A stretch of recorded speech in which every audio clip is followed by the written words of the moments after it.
Hey, good morning, folks. How are you? So, I was going to do this video outside, but it got incredibly windy, like severe winds. It's actually a beautiful day out. It's going to be really hot, but right now it's okay because it's a little windy, but then the wind just got too out of control. So, I'm doing it inside. Try to keep it quick. I got a meeting coming up here real soon, but this was something that I was focused on this morning.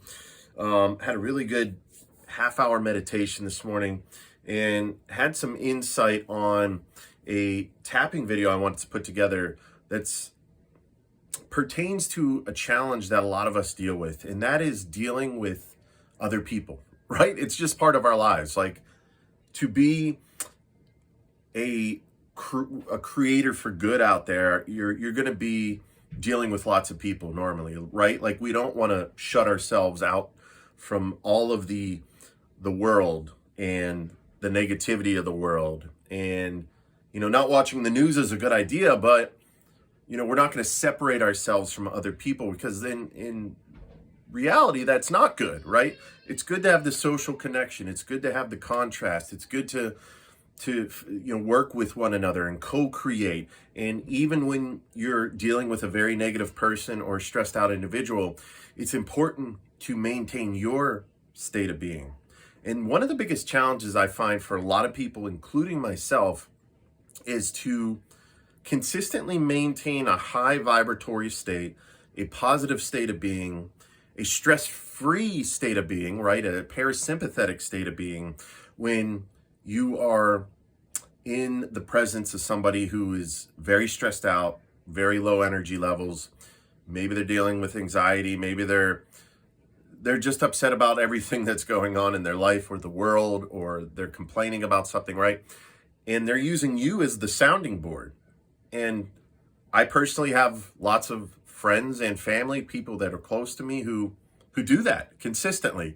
And it can be very challenging, because if you're anything like me, you could really feel someone's energy, right? I feel people's energy. And the more I've transformed in my life with personal development, self-improvement, personal growth, I've been able to sense people's energy a lot more frequently.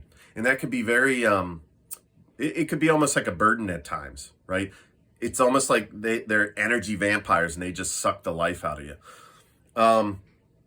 That could be hard to deal with. And it's hard to sometimes maintain this high vibratory state when somebody's out here. And it's not that there's something wrong with us, right? We have the mirror neurons, and the mirror neurons, we typically are reflecting back to people, how they're feeling, right? If somebody's telling me a story about something that happened to them, I want to share and maybe share a story of something similar that happened to me.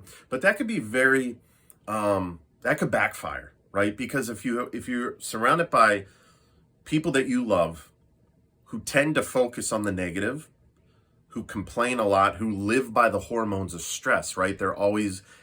They tend to be in a stressful state. They're always seeing the bad in things.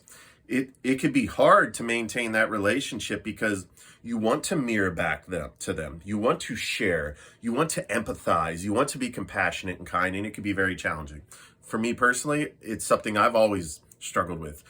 I could feel the life just get sucked out of me when somebody's like using me as the sounding board for something, and I want to be there for them.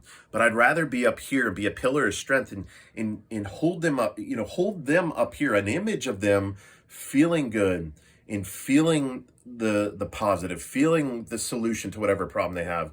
But sometimes it's easy to kind of get sucked down into that, and then you lower your vibration, you lower your state of being. Next thing you know, you're stressed out. So like I said, we're not going to separate ourselves from everyone. There may be people in your life that would be good to stay away from, right? Especially if it's a toxic friendship or a toxic relationship, right? There may be instances where that is necessary. But when it comes to like close friends, close family, especially family, obviously you're not going to separate yourself from them. So the most powerful thing you could do is be there for them, be compassionate, be kind, and try not to give your power away to whatever their situation is, and try to envision them in a high vibratory state where you're at. Be a pillar of strength for them. Don't be the chameleon of negativity. Let's tap on it. Nice deep breath in through the nose. And let it go. Even though I tend to be the chameleon of negativity for my friends, family, co-workers, business partners, and it can be very draining. That negative energy could be very draining on me.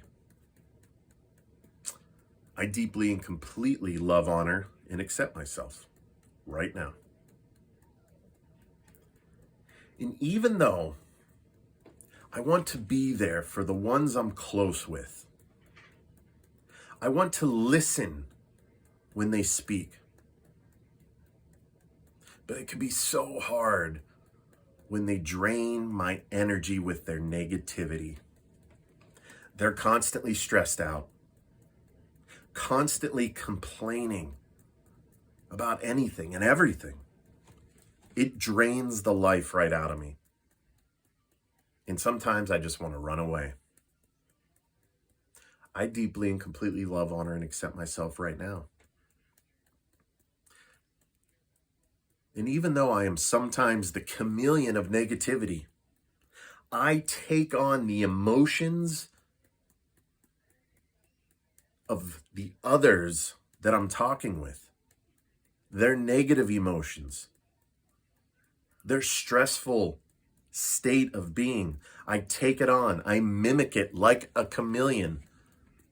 And that's how I become the chameleon of negativity. And I mirror it right back to them.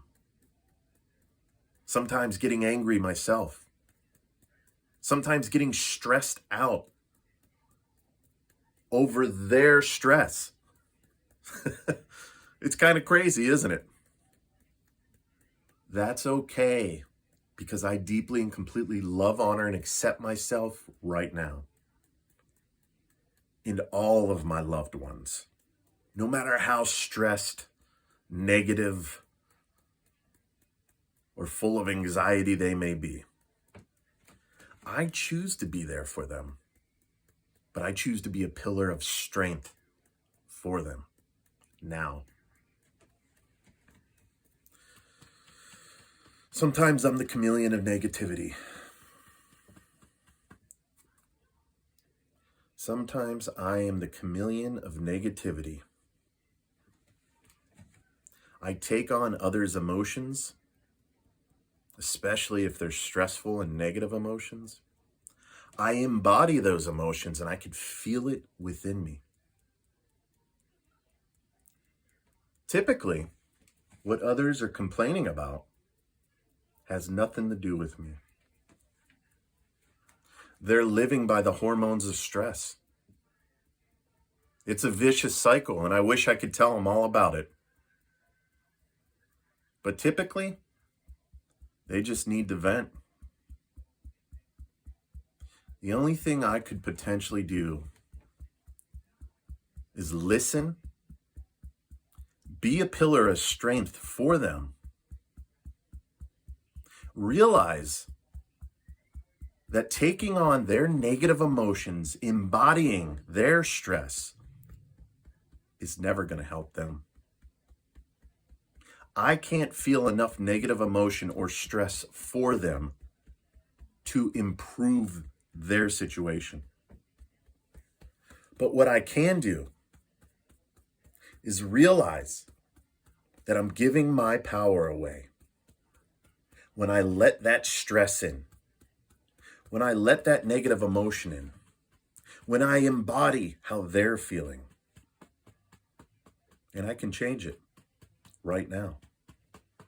I can choose, because I have a choice, to maintain a high vibratory state for my loved ones who are complaining, who are stressed, who are angry, irritated, frustrated, no matter what negative emotion it might be. I can maintain a high vibratory state for them. I can listen and acknowledge how they feel. And I can be a pillar of strength for them. I choose to be more aware of when I'm taking on and embodying others' negative emotions. And I choose to maintain my state of being. I could potentially influence them by being heart-focused, by maintaining this vision of them feeling better. Maintaining this vision of them feeling empowered, happy, joyful, full of love. I could even tap for them. I could even use surrogate tapping for them. I have plenty of tools that I could utilize to prevent me from being sucked into another's state of being, to prevent me from being the chameleon of negativity. I can maintain my power. I can maintain my powerful, positive state of being, which can help them. Because when we are heart-focused, when we are happy, when we are grounded and aligned, it is a fact that my electromagnetic field that I'm generating expands. It's coherent, and it impacts everyone and everything around me. So from this point forward, I command my subconscious mind to be more self-aware of when that negative state of being from others is sucking me in. I choose to maintain my high vibratory state. I choose to start my heart-focused deep breathing while listening to my loved ones and their concerns, but maintaining that vision, maintaining that alignment, maintaining that coherence, which will impact them. I will offer words of encouragement, love, sympathy, but I will also maintain my high vibratory state. I choose to be a pillar of strength for anyone and everything around me. I choose to be a pillar of strength for my loved ones. I choose to be a pillar of strength for my friends, family, colleagues, no matter who it is, even a stranger. And I choose to keep my power close to me. I choose to maintain my power close to me so that I could be a pillar of strength for my loved ones. So be it. It is true. All right. Nice deep breath in. Just envision that pillar of strength, you being a pillar of strength. Take another nice deep breath in. Be the pillar of strength. See the pillar of strength anytime you feel yourself drifting down into another low-level state of being. You feel your power drifting away. The chameleon of negativity is starting to change. Stop it. Be that pillar of strength for that loved one. That is the positive impact you can have on them. Not mirroring what they're telling you, not being bothered by what they're telling you, not taking on their stress. It's never going to help them. But being a pillar of strength, heart-focused, being coherent and aligned and powerful, empowered, that will help them. So, best of luck, my friends. Hope you enjoyed the video. See you on the next one.